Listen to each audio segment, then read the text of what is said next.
أهلا ومرحبا بكم أعزائنا المشاهدين في حلقة جديدة من برنامج فيليون نحو قبة البرلمان.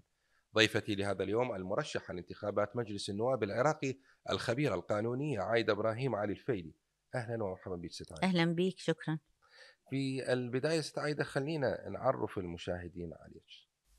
الخبيرة القانونية عايدة إبراهيم علي مراد الفيلي، مرشحة ائتلاف الإعمار والتنمية بغداد 207 تسلسل 28.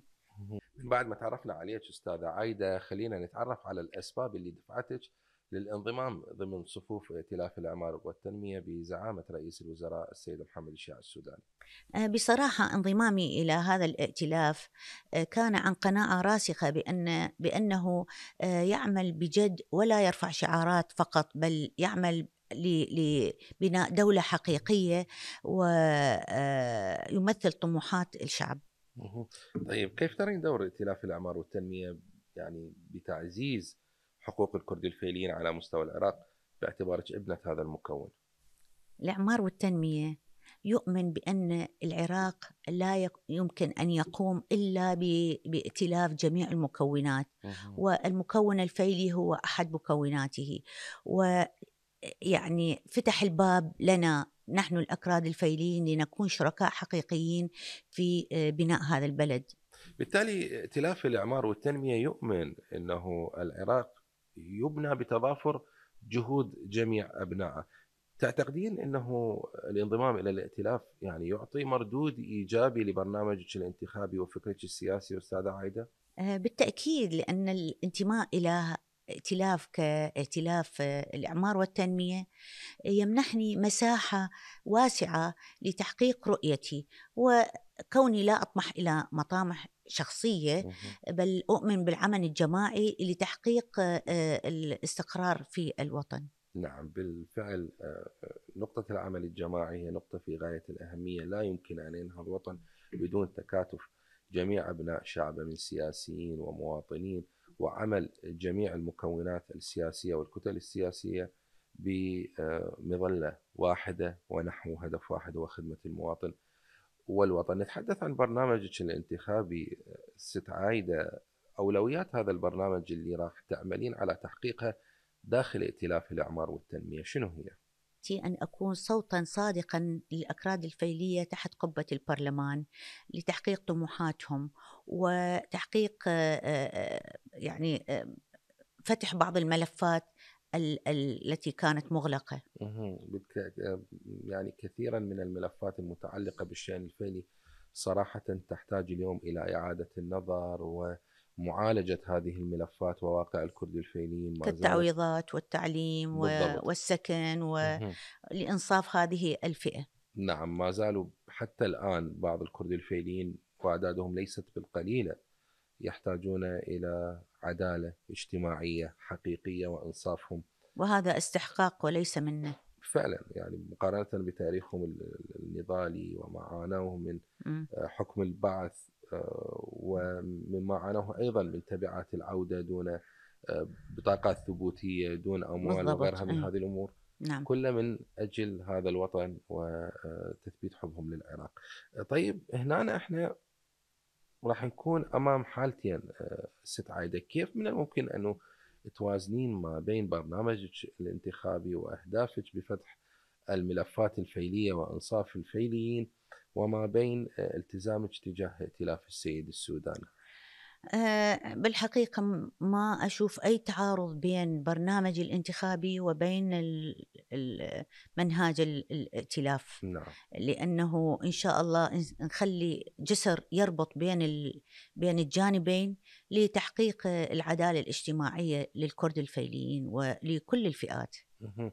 طيب برايك شنو هي المساهمه اللي ممكن انه تقدمها عايده ابراهيم الفيلي في دعم استدامه توجهات ائتلاف الاعمار والتنميه؟ مساهمتي طبعا راح تكون من خلال العمل الرقابي، لكون عندي خبرة في المؤسسات وفي أماكن القرار، اتخاذ نعم. القرار. هذه انطتني فد دعم، أو انطتني خبرة كيف أفعل أو كيف أفتح ملفات قد تكون في طي النسيان. نعم، إلى أي مدى الخبرة القانونية والخلفية القانونية راح تفيد السيدة عايدة بالتصدي للعمل البرلماني تحت قبة البرلمان؟ كلنا يعرف أنه العمل تحت قبة البرلمان يستند على القانون والعمل التشريعي. لهذا راح يكون العمل مسنود أو مستند على الخبرة القانونية. طيب برأيك أستاذة عايدة، كيف يمكن لبرنامج الائتلاف، ائتلاف الإعمار والتنمية، أن يخدم ملف الخدمات والبنى التحتية تحديدا في المناطق التي يسكن بها الكرد الفعليين ويتمركزون بها، مثل القرى والمدن الموجودة في واسط ديالى وحتى المناطق الموجودة في بغداد؟ ملفات الخدمات، التعليم، المياه، الكهرباء، وشأنها شأن جميع مناطق العراق صراحة، بحاجة إلى إعادة تأهيل مرة أخرى. كيف يمكن للائتلاف ضمن برنامجه الانتخابي أن يسهم بهذه المسألة؟ كوني عضوة في هذا الائتلاف الكبير، سأعمل جاهدة على أن أضع مناطق الكرد الفيلية من ضمن أولويات الإعمار في الحكومة بالتعاون مع المؤسسات بالفعل هذا الأمر يحتاج إلى تنسيق مع مؤسسات الحكومة والوزارات المختلفة والمحافظات. نعم. بالتالي الجهد هنا يكون تكاملي. نعم، لأنه هذه المحافظات معظمها مثلا الكوت، ديالى، قسم من بغداد، نعم. تعرضت إلى التهميش، فإن شاء الله نحاول أنه ننقذ ما نقدر عليه. إذا فزتي بالبرلمان شنو أول قرار راح تتخذيه؟ أنا عشت الحرمان وعشت الظلم وعشت التهجير وعشت البعد عن الوطن وعشت السجن والخطف. بالتالي شنو أول قرار راح تتخذيه؟ أول شيء راح أحاول أفعل حقوق الإنسان بصورة عامة، العراقي والفيلي بصورة خاصة. طيب ست عايدة، أنه اليوم ائتلاف الإعمار والتنمية وأي ائتلاف بالحقيقة، أي مشروع يحتاج إلى قوة من الداخل وتوحيد الصفوف لتحقيق أهدافه. راح تعملين من أجل تحسين العلاقات ما بين مكونات ائتلاف الإعمار والتنمية؟ بالتأكيد راح أحاول، ولأنه التفاهم بين في داخل الأسرة الواحدة أو المكون الواحد هو أساس النجاح. وبعدين راح أحاول إن شاء الله جاهدة أيضا أن أكون حلقة التواصل بين يعني الأكراد الفيليين، لأنه اللي أمثلهم، وبين الحكومة حتى أوصل أصواتهم. نعم. طيب شلون تنظرين إلى تواصل ائتلاف الإعمار والتنمية مع بقية القوى السياسية الوطنية والمكونات لتحقيق استقرار أمني وتنموي للعراق؟ ائتلاف الإعمار والتنمية من أهدافه أنه يبني جسور للتواصل مع الآخرين. نعم. ما يبني حواجز لمنع الاتصالات بين الجهتين. نعم. فلهذا احنا يعني نشوف انه الائتلاف يؤمن بمشاركة جميع الكتل. راح نستكمل معك أستاذة عايدة بالكثير من المحاور والنقاط اللي تحتاج اليوم إلى إجابة، لكن اسمحي لي أن أذهب إلى هذا الفاصل ومن بعد راجعين. خليكم قريبين.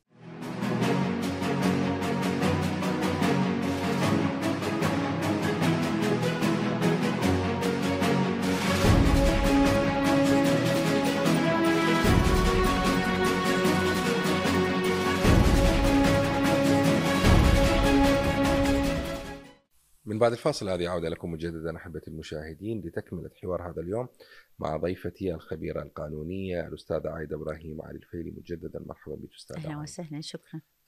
المرأة الفيلية ومكانتها في صفوف ائتلاف الإعمار والتنمية، إلى أي مدى ستعززين مكانة المرأة الكردية الفيلية وحضورها داخل الائتلاف؟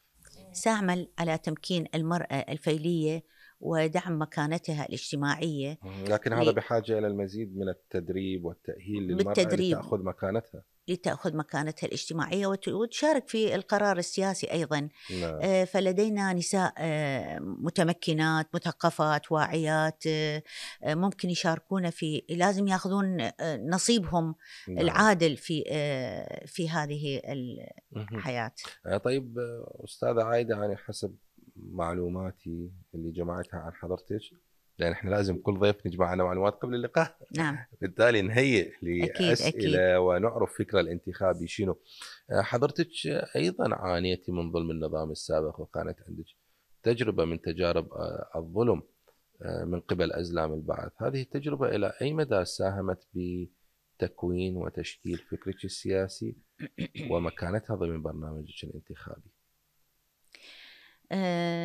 الحقيقة تجربتي كانت مؤلمة جدا، من اعتقال وسجن يعني عذاب يعني، نعم. وتهجير، والبعد عن الوطن والأهل. فهذا يعني طبعا هذه معاناة ما يحس بيها إلا اللي عاش بيها. نعم. فبما أنه أنا عشت هاي المعاناة، فما ممكن أشوف أشوف الظلم وأسكت. نعم. يعني من ضمن أولوياتي أنه أدافع عن الحق. أحسنتي. حضرتك تعملين في مكتب رئيس الوزراء ضمن اختصاصك القانوني، بالتالي كيف راح توظفين هذا الموقع لخدمة حقوق الكرد الفيليين؟ عملت من داخل مؤسسات القرار وعرفت كيف تدار هذه الملفات، فسأوظف خبرتي في هذا المجال بتفعيل الملفات الخاصة بالكرد الفيلية، وليس فقط يعني بقائها ضمن الأدراج مثل ما يعني تعودنا يعني نعم على مدى تنفيذها الحكومات السابقة. ميدانيا وليس فقط يعني قراءتها. مهم. طيب الخطوات العملية اللي تخططين لها يا أستاذة عايدة، يعني الأهداف يعني يجب أن لا تبقى حبرا على ورق، لابد أن تكون هنالك خطوات حقيقية وعملية على أرض الواقع. بالتالي ما الخطوات في ذهنك لاتخاذ خطوات جادة فعلية لاسترداد الحقوق المنهوبة للكرد الفيليين، وأنت ذكرتي هذه الملفات؟ أهم خطوة هي فتح ملفات الممتلكات المصادرة والتعويضات، وكذلك إعادة الجنسية لمستحقيها يعني نعم، هذه نقطة المصادرة. جدا مهمة، سحب الجنسية العراقية. بالتالي اليوم يجب أن تعاد الجنسية العراقية لكل من سحب منه نعم. النظام الدكتاتوري الجنسية.